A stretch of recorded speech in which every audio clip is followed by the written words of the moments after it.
3시 25분입니다. 안타깝게 우리가 화요일 수요일 날 가지고 있는 수익 종목군들 대부분을 다 정리했어요. 일단 몸집 가볍게 하고 좋은 종목 많으니까 재차 편입 기준 잡죠 라고 해서 뭐 덕산 네오록스 서울 반도체 뭐 네페스 호텔신라 뭐 하다못해 LG 화학 뭐 전부 다 비주력주 수익 종목은 전부 차익 실현을 했습니다. 차익 실현이죠. 손절은 아마 없는 걸로 기억을 해요. 손절은 딱 한 종목이 손절이 있나? 하여간에 전량 다 차익 실현. 12월 이후에 손절은 없었던 것 같습니다. 어찌됐건 그 덕산 네오록스를 오늘의 기준에서 자 긍정적으로 볼 수 있습니다. 어떻게?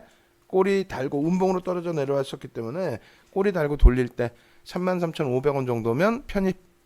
33,500원 대비해서 뭐 오늘 하루 기준에서도 아주 좋은 흐름. 아마도 수급이 긍정적으로 유입돼 있겠죠. 이런 종목군들 보면은 결론적으로 매수와 매도 창구가 극명히 엇갈려 있고요. 특별히 이렇게 메릴린치 창구, 그러니까 꼭 외국계여서가 아니라 130만 주 거래량에 30만 주에 뭐 순매수 다 30만 주 다 들어왔는지 모르겠어요. 그렇지만 어찌됐건 최소 24만 주 이상의 23만 주 이상의 순매수가 메릴린치 창구를 통해서 들어오고 있다. 130만 주 거래량에. 그러니까 11%씩 움직이는 거예요. 이게 정상입니다. 이게 정상이에요. 내일 기준에서 이제 시초가가 개파락이든 갭상승이든 보합이든 시초가 대비 혹은 고점 대비 2% 밀리면 절반 이상 차익 실현할 겁니다. 네? 그렇게 해서 덕산 네오록스 오늘 기준에서 여러분들께 올려드렸던 그 흐름들, 오늘 올려드렸던 뭐 종목 기준에서의 기준 종목이었죠. 단기 공략 가능합니다. 이런 종목군들을 잘 편입하셨으리라 보고 여기 보시면은 서울 반도체, SFA 반도체, 네페스, 솔브레인, 덕산 네오록스 여기에 덕산 네오록스. 나머지 후성이나 이런 쪽은 기준 거래량에 못 미쳤어요. 그 다음에 뭐 센트럴모텍 있고 신풍제약 있고 그 신풍제약은 오늘 거래량이 안 맞아서 못 들어갔는데 기존 물량인 거죠. 요거 한번 AS 해보고요. 넵지노믹스도 한번 AS 들어가 보죠. 그 넵지노믹스는 어제 오늘 이렇게 해서 우리 주력 창에 다 올려드렸는데 비중 얼마? 1%예요. 1%. 덕산 네오록스 정도 돼야 그래도 3에서 5%. 그러면 신풍제약에 대해서 AS 보면은 신풍제약을 가지고 계신 분들이 계셨단 말이에요. 그러니까 우리는 이 신풍제약을 들어가면 어떻게 들어갑니까? 기준 거래량을 잡아드리고 그 기준 거래량이 터졌을 때에 들어가죠. 그러니까 요거 신풍제약의 경우에 요날 이때 기준 거래량 놓고 보고 이때 또 다시 들어갈 수 있다는 거예요. 이날 우리는 웰크론 또 신풍제약 이런 쪽으로 집중을 한 거고 그래 봐야 비중 1%인 거고. 근데 어제 우리는 요 고점에서부터 2, 3%, 3%, 5% 밀리면 전량차익 실현이죠. 또 일부 물량을 갖고 오더라도 시초가 대비 2% 이상 밀리면 전량차익 실현이죠.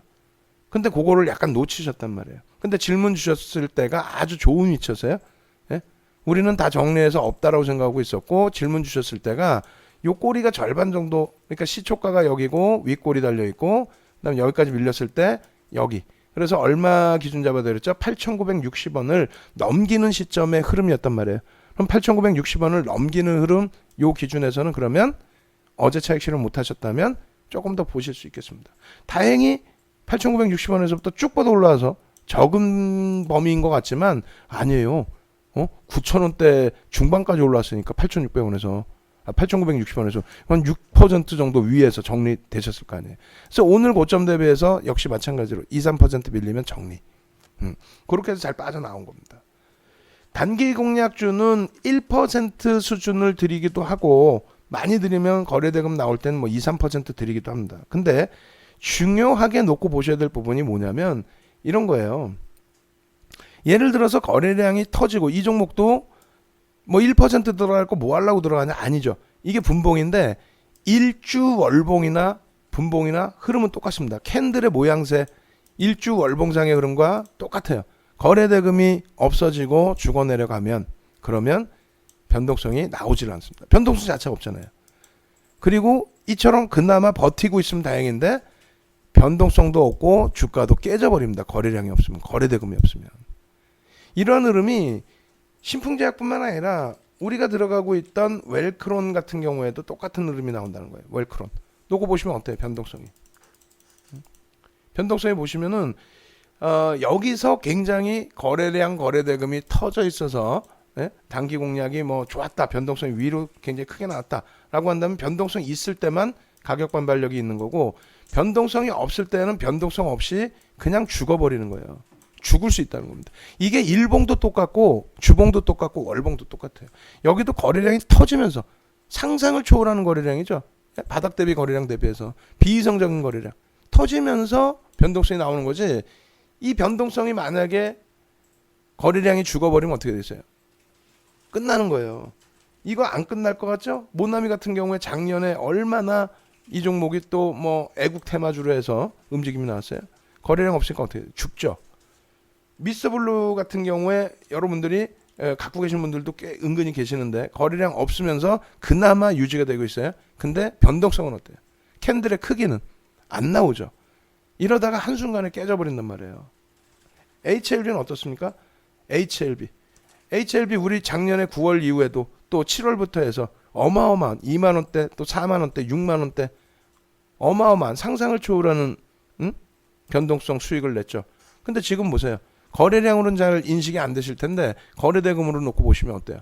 거래대금으로 놓고 보시면 거래대금 급격히 축소되고의 흐름입니다. 여기서는 무너질 수 있단 말이에요. 어떻게? 신라젠 같은 경우 주봉 보실까요? 거래대금이 급격히 터져 있을 때 왼쪽 폭등 랠리 나올 때 그리고 나서 거래대금 없으니까 어떻게 돼요? 변동성 죽죠. 그러다가 급격히 깨져 내려갑니다. 왜? 거품이었으니까. 마찬가지로 현대로템 대표적으로 제약바이오와 이건 뭐예요? 상사일의 사상 최대치 거래대금이거든요. 경협주. 근데 지금까지도 경협주 하는 사람들이 있어요? 안 된단 말이지. 예, 안 된단 말이에요. 그런 식으로 대처해서는 절대 안 됩니다. 그래서 1%의 기준을 드립니다만 그런 종목 기준에서 우리가 변동성을 좀 확인해보고 1% 종목에서 일주 월봉 똑같이 확인하고 분봉 확인하고 소형주, 중형주, 대형주의 캔들의 흐름은 다 똑같다. 그렇게 해서 이제 들어가는 건데 거기에 사실상 수익까지 겸비되면 굉장히 좋은 거죠. 어찌됐건 오늘 기준의 단기 공략주 기준에서는 뭐 여전히 웰크론 또 50 모나리자 이런 쪽에 변동성이 커졌는데 대부분 윗꼬리가 굉장히 커지고 음봉으로 밀려 떨어졌죠. 오늘은 사실은 보너스였습니다. 이 친구들은. 원래 오늘 깨져 내려가는 게 맞는데 대구 경북 쪽의 안타까운 소식 때문에 한 번 더 변동성이 나온 거고요. 시장은 뭐 낙폭이 일부 있습니다만 뭐 고점 대비해서의 그 차익 실현 욕구의 부분이지 크게 무리는 없어요. 그리고 뭐 랩지노믹스 같은 경우에도 이틀 연속 우리가 기준 거래량 잡아드렸고 개장시부터 거래 터지면서 어제 오늘 폭등 이렇게 연출이 됐는데 일단은 이런 쪽도 나중에 계속 이제 오픈을 해드리더라도 여러분들이 이 기준을 무조건적으로 나 여기서 단기 공략 제대로 해서 수익 낼 거야 이러면 절대 안 돼요. 우리 쪽에서 권해드리고 우리 쪽에서 잡아드리는 건 뭐예요? 대형주 기준에서 안정적으로 수익을 내자. 그 기준입니다. 그렇게 해서 단타 종목 말고 대형주에서 포트폴리오를 짜서 좀 대처하시는 그런 기준을 좀 설정해서 놓고 보시고요. 내일 기준에 이제 만약에 썰리버리를 절반 이상 차익 실현하고 가지고 계신다. 재편입에 성공했다. 덕산네오록스 오늘 뭐 들어갔다. 이런 기준에서는 내일 시초가가 갭상승이든 갭하락이든 보합이든 상관없어요. 셀리버리는 살짝 밀리면서 시작할 수도 있죠. 시초가 대비 2% 밀릴 때 그럴 때 차익 실현 대처를 합니다. 그리고 이제 아쉽게도 한진칼이 오늘 변동성만 줬어요. 변동성만 주고 결국은 윗꼬리를 쭉 달았는데 이런 경우 어떻게 된다 그랬어요? 이런 경우 주봉으로 놓고 보시면 어떤 기준이 돼요? 이거 방향성이 이제 생성될 수 있는 자리가 된단 말이에요. 무슨 말이냐면은 일봉으로 놓고 볼 때는 이제 머리가 뭉쳐져 있는 양쪽에 꼬리가 달리는 그리고 이렇게 주봉으로 놓고 볼 때는 어떻게 되세요? 장족형이라고 해서 아래 윗꼬리가 양쪽으로 달려 있는 이런 기준에서는 방향성이 커집니다. 이럴 때도 윗꼬리 달렸다고 조정을 받는 게 아니고 방향성이 이럴 때 장족형의 경우 방향성이 나오게 되는데 이럴 때도 윗꼬리 달렸다 조정받는 게 아니었죠. 왜?